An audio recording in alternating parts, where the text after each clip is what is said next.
दो शातिर महिलाओं ने आभूषण की दुकान से 3.5 लाख कीमत की चूड़ियां चोरी कर ली। 20 मिनट तक आभूषण देखने की आड़ में वारदात सीसीटीवी कैमरे में कैद हुई। मामला माधवनगर थाने पहुंचने के बाद पुलिस ने जांच शुरू की। यह फ्रीगंज स्थित शहीद पार्क श्रीराम ज्वेलर्स पर बीती शाम 7:30 बजे के लगभग दो महिलाएं आभूषण की खरीदारी करने के लिए पहुंची थी। दोनों ने सोने की चूड़ियां दिखाने के लिए कहा। करीब आधे घंटे तक दोनों अलग अलग तरह की चूड़ियां देखते रहे, वहीं वजन के साथ कीमत की जानकारी लेते रहे। इस दौरान एक महिला ने आभूषण दिखा रहे युवक से नजर बचाते हुए 65 ग्राम वजनी सोने की चूड़ियों पर हाथ साफ कर दिया। कुछ देर बाद दोनों बिना खरीदी किए दुकान से बाहर निकल गए। दुकानदार ने दिखाई चूड़ियों के बॉक्स काउंटर हटाकर अंदर रखना चाहे तो एक बॉक्स कम नजर आया। सीसीटीवी कैमरे के फुटेज खंगाले गए तो सफेद कपड़े पहनी महिला 65 ग्राम वजनी सोने की चूड़ी का बॉक्स नजर बचाकर छुपाती हुई नजर आई। ज्वेलर्स संचालक सिद्धार्थ सोनी ने मामले की सूचना माधवनगर थाना पुलिस को दी। महिलाएं क्षेत्र से लापता हो चुकी थी। आज सुबह संचालक ने माधवनगर थाने जाकर मामले की शिकायत दर्ज करवाई। चूड़ियों की कीमत करीब 3.5 लाख रुपए होना सामने आई है। कल शाम की घटना है, लगभग 8 बजे के आसपास की। दो महिलाएं दुकान पर आई। उन्होंने बोला कि मुझे चूड़ी देखना है, तो दुकान में जो उपस्थित सेल्समैन थे उन्होंने उनको दिखाना चालू किया। उस बीच उन्होंने बोला कि और कुछ दिखाओ, कम वजन की दिखाओ, भारी वजन की दिखाओ, दूसरी साइज की दिखाओ, ऐसे करके बातों में उलझाते रहे। और उस बीच उन्होंने एक चूड़ी की एक पूरी बॉक्स उठा के और उनके पैर के नीचे दबा लिया। और फिर एक सेल्समैन को उन्होंने आगे की तरफ भेजा कि उस तरफ से कुछ दिखाइए, ये करिए, और उनको गुमराह करा सब तरीके से। और उस बीच उन्होंने उस चीज निकाल के और उनके पर्स में रख ली। तो कितने का लगभग मान के चले 3-3.5 लाख रुपए के आसपास की वैल्यू है उसकी। लगभग 60-65 ग्राम के आसपास का वजन है उसका। फ्रीगंज स्थित श्रीराम ज्वेलर्स है, वहाँ पे दो महिलाएं आई थी और सोने की चूड़ी दिखाने का बोला उसको। तो सोने की चूड़ी दिखाते दिखाते महिलाओं ने 2 चूड़ी उसमें से चोरी कर ली थी। दुकानदार को तब पता चला जब शाम को उसने पूरा अपना माल का मिलान किया तो उसमें 2 चूड़ी कम पाई। इसमें महिलाओं के विरुद्ध अपराध पंजीबद्ध किया जा रहा है और महिलाओं की पता रसी की जा रही है।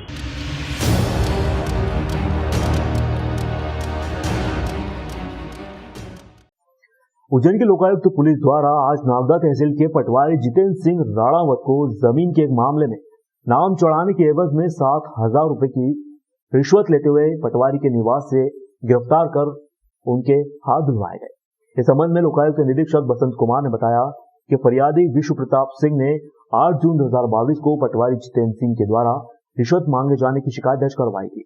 शिकायत का सत्यापन होने के बाद आज मांगी गई राशि को पटवारी के निवास स्थान पर देने की योजना बनाकर लोकायुक्त की टीम ने घेराबंदी की और रंगे हाथों रिश्वत लेते हुए गिरफ्तार किया। जमीन का सीमांकन करवाया। किसके नाम मम्मी पापा के नाम पे जमीन है। कहाँ पे जमीन थी? बेरसा गांव में जमीन। कितनी रिश्वत मांगी थी? 3,500 रुपए। अच्छा, तो कब पैसे कब मंगवाए थे आपसे? कब पैसा आज दिए। आज क्या? ये विश्व प्रताप सिंह ग्राम बेरछा तहसील नागदा के रहने वाले हैं।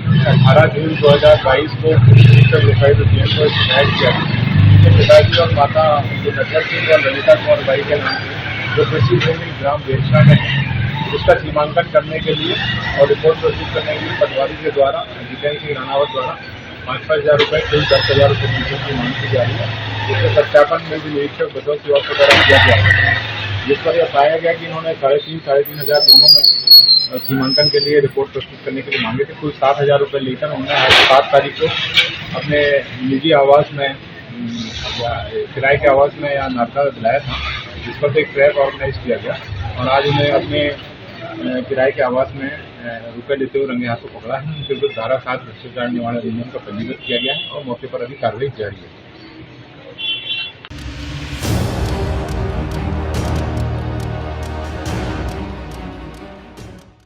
फतेहाबाद के पास धर्माद की पुलिया, जिस पर ग्रामीणों ने पानी रोकने के लिए पुल के नीचे बड़े पाइप डालकर पुल का निर्माण किया था।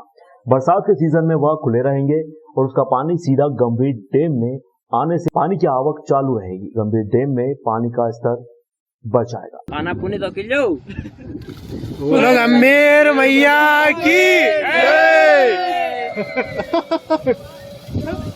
जब चालू हुई था।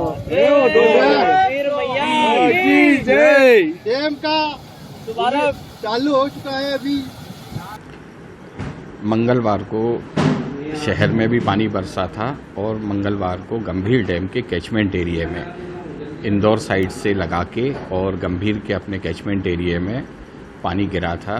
ये पानी अपने को बुधवार सुबह डैम पर प्राप्त हुआ। मंगलवार सुबह डैम की कैपेसिटी 259 MCFT थी और जो बुधवार को सुबह बढ़कर 377 MCFT हो गई थी और अब लगभग 400 MCFT पानी आज की तारीख में कैपेसिटी है। इसमें जब 259 कैपेसिटी रह गई थी तो थोड़ा सा चिंता का विषय हो गया था। हालांकि मानसून सीजन चालू था और उम्मीद की जा रही थी कि जल्दी ही मानसून से डैम में पानी आएगा, लेकिन उम्मीद कर रहे थे तो उस उम्मीद में आंशिक पूर्ति हुई है और पहली बारिश का पानी करीब हमारे पास में 140 MCFT पानी ताज़ा मिल गया है डैम में। तो फिलहाल जो हमारी चिंताएं जुलाई महीने तक जल प्रदाय के लिए हो रही थी वो अब हम थोड़ा अगस्त तक जल प्रदाय करने के लिए तैयार हैं और वर्तमान में इसका मानसून का दौर चल भी रहा है और पानी गिरेगा और उम्मीद कर रहे हैं कि डैम में पर्याप्त मात्रा में इस वर्ष भी पानी आ जाएगा।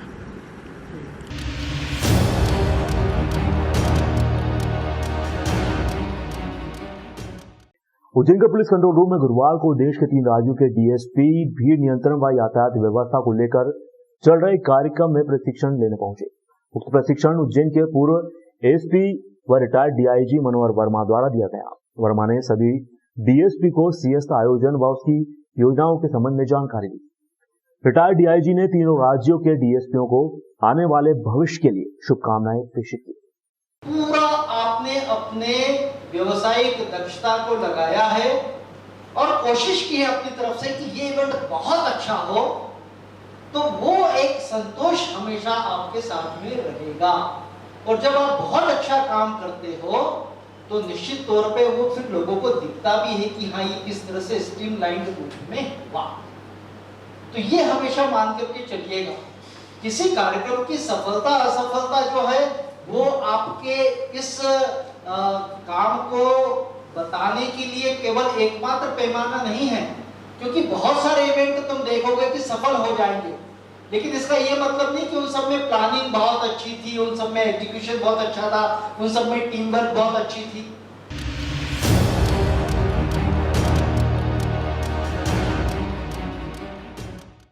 पर्दे पर लगने वाली फिल्म काली के लिए उज्जैन के आचार्य शेखर ने फिल्म में दर्शाए गए हिंदू देवी देवताओं के बारे में आज बयान दिए। जय महाकाल। आज सूचना प्रसारण के द्वारा जानकारी लगी कि कोई डॉक्यूमेंट्री फिल्म काली के नाम से प्रचलित हुई है, उसमें हिंदू देवी देवताओं के विषय को लेकर गलत चलचित्र दिखाया जा रहा है, जिससे भारत में बैठे 100 करोड़ हिंदुओं की भावना आहत हो रही है। मेरी भावना भी आहत हुई है कि एक ही समुदाय के विरुद्ध एक षड्यंत्र देवी देवताओं के प्रति चल रहा है, किसी अन्य के विरुद्ध बनाकर दिखा वो गर्दन काटने को बैठे। एक हिंदू समाज को लेकर ही सारे देवी देवताओं के ऊपर आपत्तिजनक पोस्ट डाली जाती है, फिल्में बनाई जाती है। इस डॉक्यूमेंट्री फिल्म को मध्य प्रदेश में बैन होना चाहिए। गृह मंत्री जी ने कहा है, नरोत्तम मिश्रा जी ने, कि यहाँ नहीं चलने दी जाएगी और अखंड हिंदू सेना इनके फिल्म मेकर के ऊपर एफआईआर दर्ज करेगा और पूरे मध्य प्रदेश में इसके विरुद्ध कार्रवाई होना चाहिए। पूरे मध्य प्रदेश में अखंड हिंदू सेना एफआईआर दर्ज करवाएगी। जय महाकाल।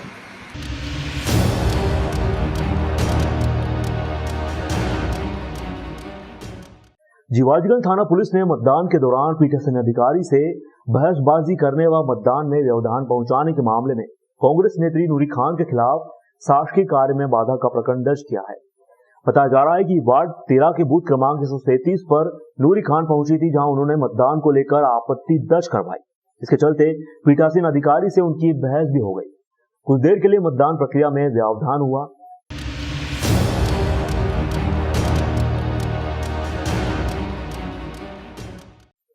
आगरमालवा त्रिस्तरीय पंचायत निर्वाचन अंतर्गत तीसरे चरण का मतदान 8 जुलाई को 7 बजे से लेकर शाम 3 बजे तक होगा। तीसरे चरण में आगरमालवा जिले के सुसनेर व नलखेड़ा विकासखंड में पंचायत चुनाव संपन्न होंगे।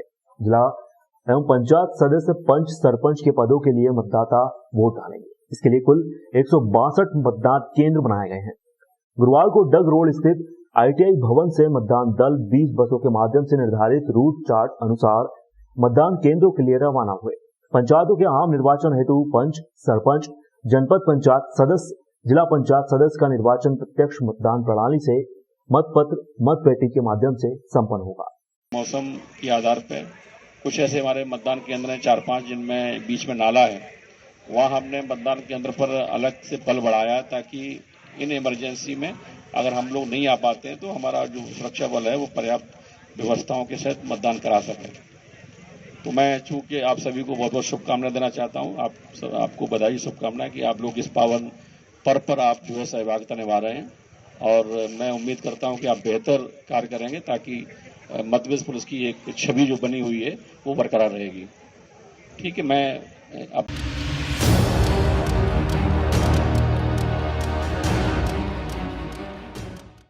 नेपाल नगर में प्रतिवर्षानुसार इस वर्ष भी जीवनदायिनी मां ताप्ती जन्मोत्सव योगेश्वर धाम ग्राम अंधारवाड़ी में उत्साह के साथ मनाया गया। पंडित राजू कुलकर्णी महाराज ने बताया कि जन्मोत्सव के शुभ अवसर पर कलश यात्रा निकाली गई। मां ताप्ती का पूजन अभिषेक कर चुनरी उड़ाकर उनकी आरती की गई।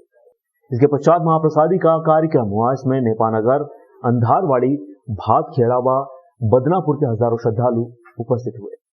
निवेदन है, कृपया चुनरी पकड़ के रखो, अभी आरती होगी, आरती सामने आरती ले लो और बच्चों का विशेष ध्यान रखो।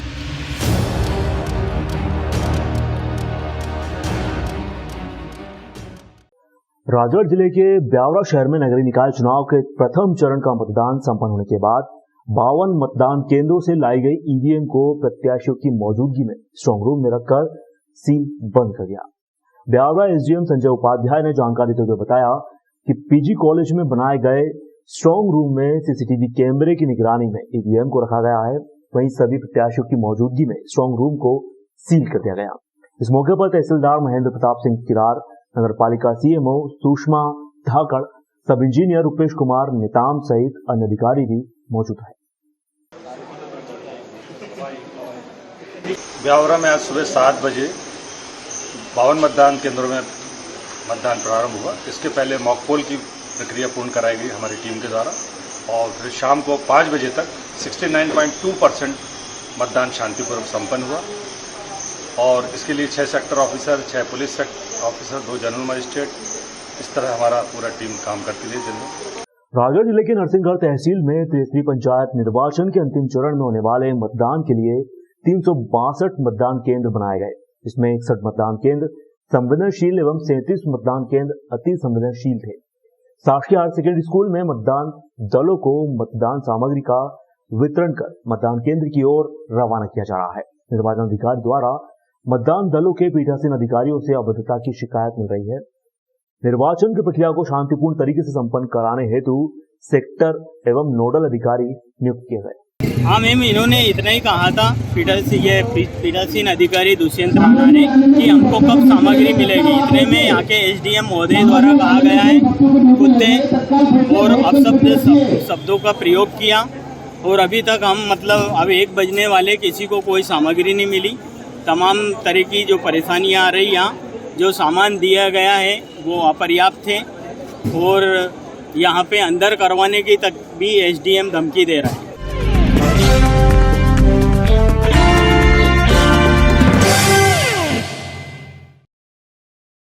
विश्व योग दिवस पर हम सबको अभिवादन करते हैं, शुभकामनाएं व्यक्त करते हैं। आज विश्व योग दिवस है। हमारे भारत के यशस्वी प्रधानमंत्री जी ने मैसूर में राजभवन पैलेस में खूब बड़ा आयोजन वहां किया और विश्व भर के सभी लोगों को 8वें अंतर्राष्ट्रीय योग दिवस की हार्दिक शुभकामनाएं। विश्व को योग का संदेश देने वाले विश्व वंद्य योग गुरु बाबा रामदेव जी। सारे संसार में सर्वाधिक कोई शब्द जाना जाता है तो वो योग है और ये भारत का सांस्कृतिक उद्घोष है और यही भारत का विश्व गुरु होना है। और विश्व वंद्य वनस्पति वैज्ञानिक आचार्य बालकृष्ण जी विश्व को स्वस्थ समृद्ध रहने के लिए संदेश दे रहे हैं। देश के लिए गौरव की बात है कि पूरी दुनिया अंतर्राष्ट्रीय योग दिवस के रूप में योग महोत्सव को मना रहे हैं, योग कर रहे हैं। यह योग विधा हमारी ऋषियों की विधा है, हमारी पूर्वजों की विधा है। आज यहाँ सेवाधाम के इस प्रांगण में अंकित ग्राम में यह आयोजन हो रहा है। हमारे बच्चों से लेकर बुजुर्ग तक इसमें शामिल हुए हैं। भारत माता की जय! भारत माता की जय! भारत